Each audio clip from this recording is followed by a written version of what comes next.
Kita akan belajar tentang kebenaran firman Tuhan yang saya beri tema kemerdekaan di dalam Kristus. Sebelumnya kita akan buka di dalam Galatia 5 ayat yang pertama. Mari kita buka Bible kita bersama Bapak Ibu Saudara sekalian. Galatia 5 ayat yang pertama. Saya akan bacakan untuk Bapak Ibu Saudara sekalian yang ada di rumah. Oleh karena itu, berdirilah teguh dalam kemerdekaan di dalam Kristus yang telah membebaskan kita, dan jangan mau dibebani lagi dengan kuk perhambaan. Saya akan bacakan sekali lagi. Oleh karena itu, berdirilah teguh dalam kemerdekaan di dalam Kristus yang telah membebaskan kita, dan jangan mau dibebani lagi dengan kuk perhambaan. Pagi hari ini kita belajar dari Galatia ini berkata, berdirilah teguh karena Yesus Kristus sudah membebaskan kita. Mari bersama-sama kita berdiri teguh dengan kuat. Karena Tuhan Yesus sudah membebaskan kita. Dibebaskan dari apa, Pastor? Dibebaskan dari segala kutuk penderitaan. Dibebaskan dari setiap pelanggaran-pelanggaran yang seharusnya kita tanggung. Dan terlebih lagi, kita dibebaskan dan dimerdekakan dari belenggu dosa. Kita harus kuat Bapak Ibu Saudara sekalian. Kita harus berdiri teguh untuk menghadapi segala hal. Karena kita tahu kita kuat menghadapi semuanya. Karena Tuhan Yesuslah yang sudah memberikan kita kekuatan. Yang percaya katakan amin.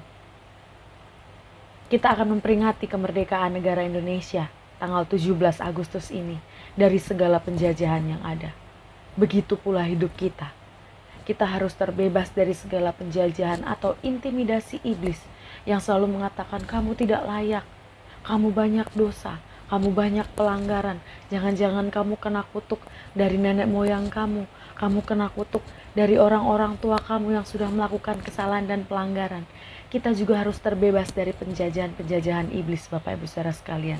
Karena Tuhan Yesuslah yang sudah membebaskan kita. Seperti di Galatia tadi berkata, kita sudah dibebaskan, kita sudah dimerdekakan. Untuk itu mari kita berdiri teguh untuk merasakan kebebasan dan kemerdekaan yang sudah Tuhan Yesus berikan. Salib Tuhan Yesuslah yang sudah mematahkan semua belenggu-belenggu dosa. Kutuk-kutuk kita sudah dibebaskan di atas kayu salib oleh Tuhan Yesus. Di ayat yang pertama tadi juga berkata, jangan mau dibebani lagi oleh kuk perhambaan, yang artinya jangan mau lagi dibebani oleh pikiran-pikiran kita karena kesalahan kita, karena dosa-dosa kita. Karena yang perlu Bapak Ibu Saudara sekalian ingat kembali, kesalahan kita, pelanggaran kita sudah diampuni oleh Tuhan Yesus. Jangan pernah merasa rendah diri. Jadilah orang yang kuat, jadilah orang yang berdiri teguh, dan jadilah orang yang penuh dengan percaya diri. Di dalam Kristus tidak ada kata tidak layak. Di dalam Tuhan Yesus tidak ada kata tidak berharga. Tuhan Yesus berkata, Bapak Ibu Saudara sekalian dan saya berharga di mata Tuhan Yesus. Mungkin kalau saat ini Bapak Ibu banyak sekali mendengar suara-suara kamu tidak berharga. Buat apa lagi kamu hidup? Kamu tidak layak. Kamu tidak layak melayani. Untuk apa? Toh dosa-dosamu banyak. Buat apa kamu melayani? Untuk menutupi dosamu kah? Mungkin banyak sekali suara-suara iblis yang berkata seperti itu. Tapi mari sama-sama pagi hari ini kita diingatkan oleh Tuhan Yesus. Kita sudah dimerdekakan oleh Tuhan Yesus. Karena salib Tuhan Yesus sudah memerdekakan kehidupan kita. Kita sudah dibebaskan. Kalau ada suara-suara itu, kita punya hak untuk mematahkan di dalam nama Tuhan Yesus.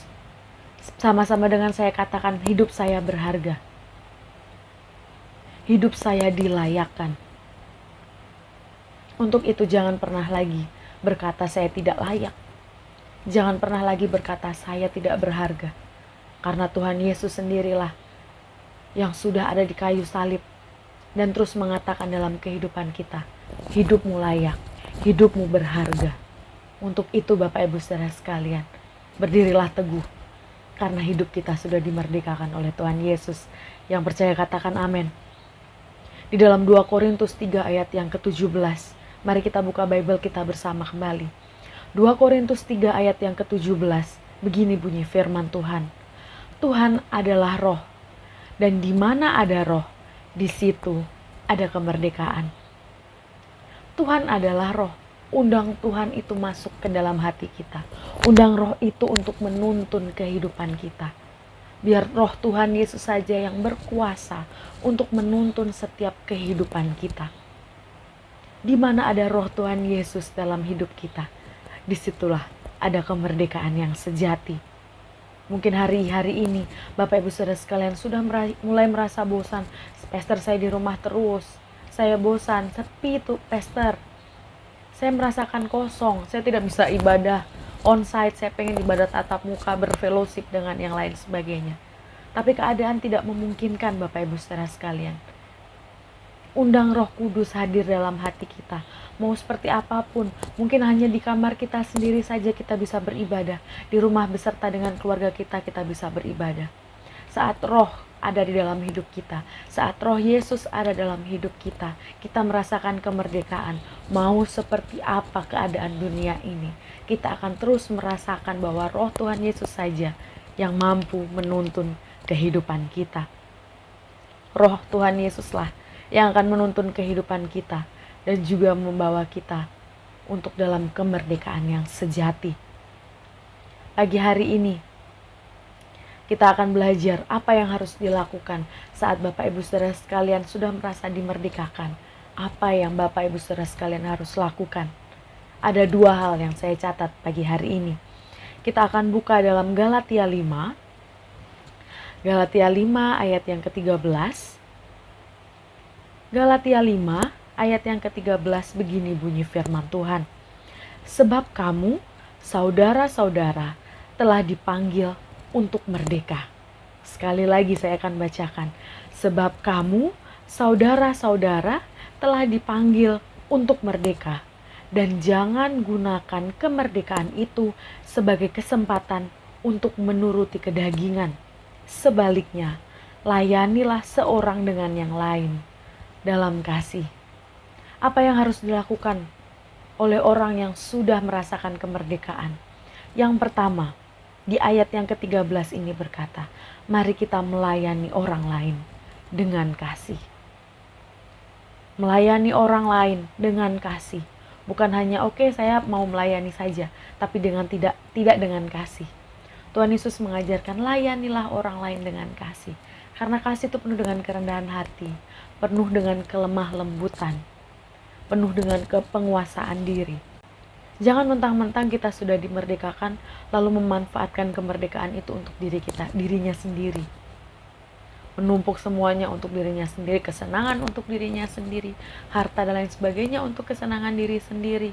Dengan memanfaatkan kesedihan orang lain, dengan cara menginjak orang lain. Jangan pernah memanfaatkan kemerdekaan untuk kedagingan kita sendiri. Tuhan Yesus mengajarkan, layanilah seorang dengan yang lain, penuh dengan kasih, penuh dengan kelembutan, penuh dengan belas kasihan, penuh dengan penguasaan diri, penuh dengan damai sejahtera. Firman Tuhan sudah sangat jelas mengingatkan kita agar hidup kita bisa bermanfaat untuk orang lain. Layanilah orang lain dengan kasih. Kita sudah dipanggil untuk merdeka. Untuk itu, saat kita diberkati oleh Tuhan, kita juga harus memberkati orang lain. Karena kita tidak pernah tahu Bapak Ibu Saudara sekalian, ternyata berkat yang Tuhan percayakan ada dalam hidup kita, itu sebagai perpanjangan tangan Tuhan untuk orang lain.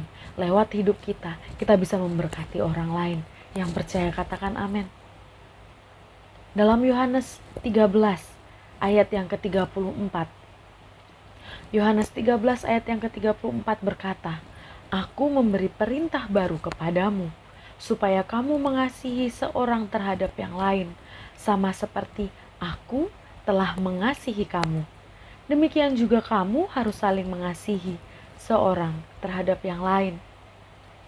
Perintah dari Tuhan Yesus berkata, kasihilah orang lain, layanilah orang lain dengan kasih, sama seperti aku, Yesus Kristus, melayani kamu dengan kasih.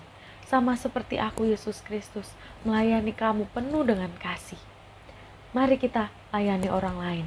Mari kita kasihi orang lain seperti Tuhan yang sudah mengasihi kita terlebih dahulu. Kita memberkati orang lain seperti Tuhan Yesus sudah memberkati kita terlebih dahulu. Layanilah orang lain seperti Tuhan Yesus sudah melayani kita terlebih dahulu. Karena kita sudah dipanggil, kita sudah dipilih untuk serupa dan segambar dengan Tuhan Yesus. Yang harus dilakukan oleh orang yang sudah merdeka yang pertama tadi, kita harus melayani dengan kasih. Lalu yang kedua, apa yang harus dilakukan oleh orang yang sudah merdeka? Kita akan buka 1 Petrus 2 ayat yang ke-16. 1 Petrus 2 ayat yang ke-16 begini bunyi firman Tuhan. Sebagai orang merdeka, jangan menggunakan kemerdekaan itu untuk menutupi kejahatan, melainkan hiduplah sebagai hamba Elohim. Yang kedua, yang harus dilakukan oleh orang yang sudah merdeka adalah kita harus hidup dengan jujur. Jangan menggunakan kemerdekaan untuk menutupi kejahatan. Kalau toh kita melihat ada contoh yang tidak baik, kita punya hak untuk tidak melakukan hal yang sama. Kalau toh kita melihat contoh ada orang menutupi kejahatan, kita punya hak untuk tidak melakukan hal yang sama. Kembali lagi dalam kehidupan kita. Apakah kita mau hidup dengan jujur? Atau apakah kita mau sama dengan orang lain yang suka menutupi kejahatan? Keputusan ada dalam kehidupan kita. Bagaimana cara saya agar hidupnya bisa jujur, Pastor? Mendekat kepada Tuhan. Karena Tuhan yang akan menuntun kehidupan kita. Dan Tuhan akan membawa kita ke pergaulan di mana orang-orang di sekitar kita juga berkata jujur. Hiduplah penuh dengan jujur. Hiduplah dengan jujur. Dan ketika kita hidup dengan jujur, kita tidak akan pernah menjadi batu sandungan untuk orang lain. Mari kita hidup jujur untuk kemuliaan nama Tuhan Yesus. Dalam 1 Petrus 2 ayat yang ke-22 sampai yang ke-24. 1 Petrus 2 ayat 22 sampai ayat yang ke-24 berkata, Dia tidak berbuat dosa. Tuhan Yesus tidak berbuat dosa dan tidak ada tipu muslihat pada mulutnya. Ketika dia dicaci maki, dia tidak membalas dengan caci maki. Ketika menderita, dia tidak mengancam.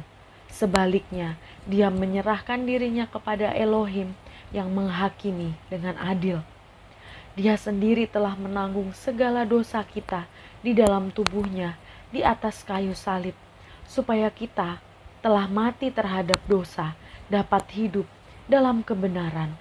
Oleh bilur-bilurnya, kamu telah disembuhkan.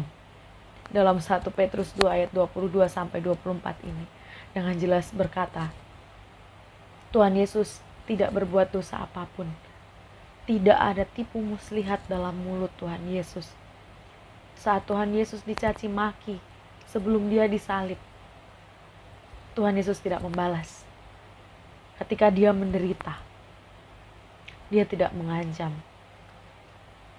Dia menyerahkan dirinya kepada Elohim yang menghakiminya dengan adil. Bapak Ibu Saudara sekalian, mari kita hidup dengan jujur. Tidak ada tipu muslihat yang keluar dari mulut kita. Sama seperti Tuhan Yesus lakukan. Tidak ada tipu muslihat yang keluar dari mulutnya. Mari kita belajar hidup dengan jujur. Kita mempunyai hak untuk tidak melakukan hal yang sama seperti yang orang lain sudah lakukan. Tuhan Yesus tidak membalas kejahatan yang dia terima. Apakah Tuhan Yesus tidak bisa membalas? Bisa. Tetapi Tuhan Yesus tidak mau melakukan itu. Kenapa? Karena Tuhan Yesus mau menggenapi firman-Nya untuk menebus setiap dosa dan pelanggaran kita dan juga memberikan kita teladan untuk hidup jujur dan tanpa tipu muslihat yang keluar dari mulut kita. Mari kita hidup jujur, Bapak Ibu Saudara sekalian. Pagi hari ini kita sudah belajar apa yang harus kita lakukan sebagai orang yang sudah merdeka. Merdeka dari setiap kutuk-kutuk pelanggaran, dari setiap dosa-dosa pelanggaran. Yang pertama, kita harus melayani orang lain karena kita terlebih dahulu sudah dilayani. Lalu yang kedua, kita juga harus hidup jujur agar kita tidak menjadi batu sandungan untuk orang lain. Kita harus melayani orang lain dengan kasih dan hidup penuh dengan kejujuran. Amin untuk kebenaran firman Tuhan.